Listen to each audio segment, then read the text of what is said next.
ओम गं गणपते नमः। श्रीमद् देवी भागवत स्कंद 1 का 3रा अध्याय। ओम सर्वमंगल मांगल्ये शिवे सर्वार्थ साधिके शरण्ये त्र्यंबके गौरी नारायणी नमोस्तुते। श्रीमद् देवी भागवत के 3रे अध्याय में सूत जी द्वारा पुराणों के नाम तथा उनकी श्लोक संख्या का कथन, उपपुराणों तथा प्रत्येक द्वापर के व्यासों के नामों का वर्णन किया गया है।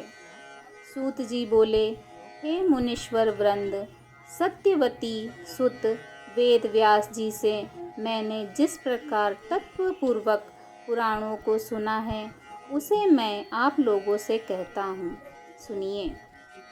उनमें 2 माँ वाले मत्स्य पुराण, मार्कंडेय पुराण, 2 भ वाले भविष्य पुराण तथा भागवत, 3 ब्र वाले ब्रह्मांड और ब्रह्मवैवर्त्य पुराण, 4 व वाले वामन, विष्णु, वायु और वाराह पुराण, अ वाला अग्नि पुराण, ना वाला नारद पुराण, प वाला पद्म पुराण, लिम वाला लिंग पुराण, ग वाला गरुण पुराण, कु वाला कूर्म पुराण, स्क वाला स्कंद पुराण।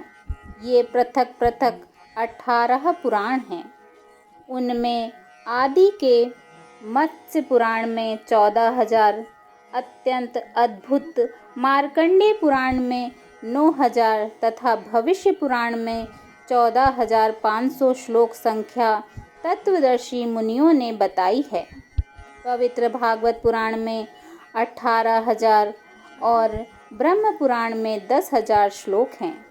ब्रह्मांड पुराण में 12,100 तथा ब्रह्मवैवर्त्य पुराण में 18,000 श्लोक हैं। हे शौनक, वामन पुराण में 10,000 तथा वायु पुराण में 24,600 श्लोक हैं। उस परम विचित्र विष्णु पुराण में 23,000, वाराह पुराण में 24,000, अग्नि पुराण में 16,000 तथा नारद पुराण में 25,000 श्लोक कहे गए हैं। विशाल पद्म पुराण में 55,000 और लिंग पुराण में 11,000 श्लोक हैं।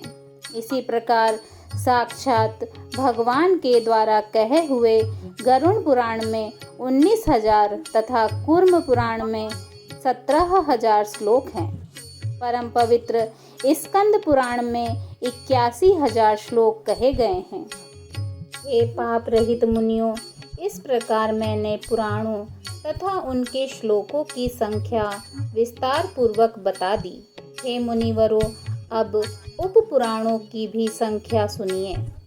उनमें सर्वप्रथम उपपुराण सनत कुमार हैं। तत्पश्चात नरसिंह, नारदीय, शिव, दुर्वासा, कपिल, मनु, उष्णा, वरुण, कालिका, सांब, नंदी, सौर, पराशर, आदित्य, महेश्वर, भागवत तथा 18वां वशिष्ठ, ये सब उपपुराण महात्माओं द्वारा बताए गए हैं। सत्यवती तनय वेद व्यास जी ने 18 पुराणों की रचना करने के बाद उन्हीं विषयों से विस्तार पूर्वक उस अतुलनीय महाभारत का प्रणयन किया। प्रत्येक द्वापर युग में भगवान वेद व्यास जी ही धर्म रक्षार्थ पुराणों की यथाविधि रचना करते रहते हैं। जब जब द्वापर युग आता है तब तब साक्षात भगवान विष्णु ही व्यास जी के रूप में अवतीर्ण होकर सर्वलोक हितार्थ वेद के अनेक भेदोपभेद करते हैं।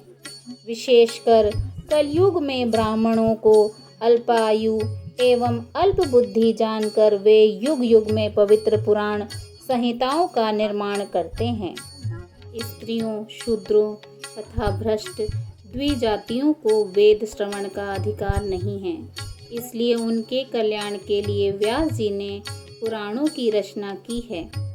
हे मुनिगण, इस वैवस्वत नामक शुभ 7वें मनवंतर के 28वें द्वापर युग में परम धर्मनिष्ठ सत्यवती पुत्र मेरे गुरु श्री व्यास जी हुए और 29वें द्वापर में द्रोणी नाम के व्यास होंगे। इनके पूर्व भी 27 व्यास हो चुके हैं, जिन्होंने प्रत्येक युग में अनेक पुराण संहिताएं रची हैं। ऋषियों ने कहा, हे महाभाग सूत जी, अब आप पूर्व काल में प्रत्येक द्वापर युग में अवतीर्ण हुए पुराण वक्ता व्यासों की कथा कहिए। सूत जी बोले, सृष्टि के बाद सर्वप्रथम द्वापर युग में स्वयं ब्रह्मा जी ने ही व्यास के रूप में प्रकट होकर वेदों का विभाजन किया। दूसरे द्वापर में प्रजापति व्यास बने, तीसरे द्वापर में शुक्राचार्य, चौथे द्वापर में बृहस्पति, पांचवें में सूर्य तथा छठे में यमराज ही साक्षात व्यास बने थे। सातवें द्वापर में इंद्र, आठवें में वशिष्ठ मुनि, नवें में सार ईस्वत और 10वें द्वापर में त्रिधामाजी व्यास हुए। 11वें में त्रिवृषभ, 12वें में भरद्वाज मुनि, 13वें में अंतरिक्ष और 14वें द्वापर में धर्मराज स्वयं व्यास बने। 15वें द्वापर में त्रयारुणी, 16वें में धनंजय, 17वें में मेधातिथि तथा 18वें द्वापर में व्रति मुनि व्यास हुए। 19वें में अत्रि, 20वें में गौतम और 21वें द्वापर में आर्यात्मा उत्तम नामक व्यास कहे गए हैं। 22वें में वाश्रवावेन, 23वें में आमुष्यायण सोम, 24वें में तृणबिंदु तथा 25वें द्वापर में भार्गव व्यास हुए। 26वें में शक्ति, 27वें में जातुकर्ण्य तथा 28वें द्वापर में कृष्ण द्वैपायन जी व्यास हुए। इस प्रकार 28 व्यासों के नाम जैसा मैंने सुना था वैसा बता दिया। इन्हीं कृष्ण द्वैपायन व्यास जी के द्वारा कहे गए श्रीमद् देवी भागवत पुराण को मैंने सुना था, जो पुण्यप्रद, सब प्रकार के दुखों का नाश करने वाला, सब प्रकार के मनोरथ पूर्ण करने वाला, मोक्षदाता, वैदिक भावों से ओतप्रोत तथा सभी आगामों के रसों से परिपूर्ण, अत्यंत मनोहर एवं मुमुक्ष जनों को सदा प्रिय लगने वाला है। जिस अत्यंत पवित्र पुराण को रचकर व्यास जी ने अरणी के गर्भ से उत्पन्न विद्वान, महात्मा एवं विरक्त अपने पुत्र शुकदेव जी को पढ़ाया था।